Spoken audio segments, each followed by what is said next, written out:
So in this iPhone tutorial video, I am going to show you how to edit the auto lock time on your iPhone. So if you want to make it larger or smaller, it works the exact same way. Go to the settings app, scroll down into the middle here to where it says display and brightness and select that.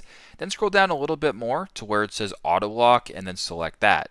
So right now for me it's set to 5 minutes, so after 5 minutes my phone will automatically lock, but if you wanted to make this a little bit less, you can change this to 4, 3, 2, 1, 30, etc. And if you were to go back out here, it'll say auto lock 30 seconds. You can change that to whatever you want, and it'll show what it's obviously set at with the check mark beside it. So pretty simple, pretty straightforward. That is how to edit the auto lock time on your iPhone.